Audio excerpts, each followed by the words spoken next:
Well, for the history of SFC in America may have started around 1980s. However, our history actually goes back around 100 years ago when Western missionaries started to take interest in this tiny little land called Korea. Men like William Blair would cross over the Pacific Ocean just to get to this very obscure place to preach the gospel to lost, to those who don't know Jesus Christ.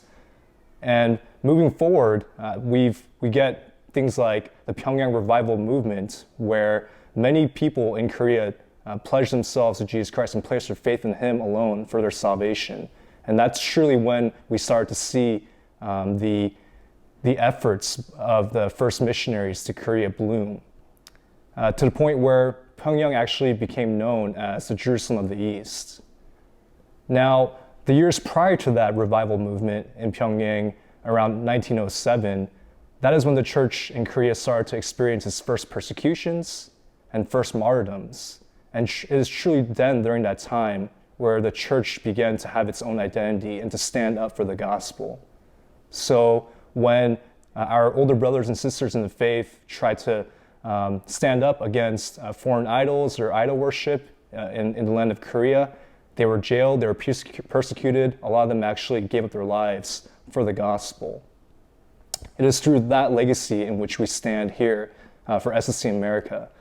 Now, fast forward, a lot of our parents who were involved in this movement called SFC moved to other countries, mainly America and other countries around the world, to continue this legacy. And we're actually descendants of this legacy of the gospel, where we're called to be God-centered, Bible-centered, and church-centered. And that is our identity, especially during this time where there's big conversations about identity.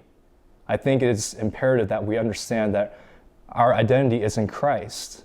And we're called to, as Christians, as believers, we're called to be God-centered, Bible-centered, and church-centered. And that's the torch of the gospel. That's the legacy that we want to continue through this ministry here in America as well. So is Jesus alone truly enough? That's our main theme of this SFC online video rally.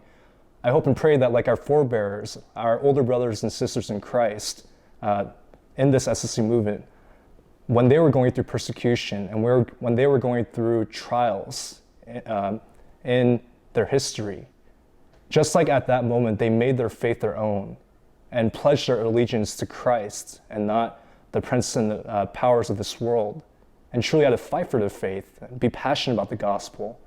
I pray and hope that us too, just like our forebears, that we'll make our faith our own and truly proclaim that Jesus alone is enough for all things in life. So as we think about this topic, as we listen to Pastor Joe's message, as we understand a little bit of our history, the history of SFC, let's truly make our faith our own during this crisis.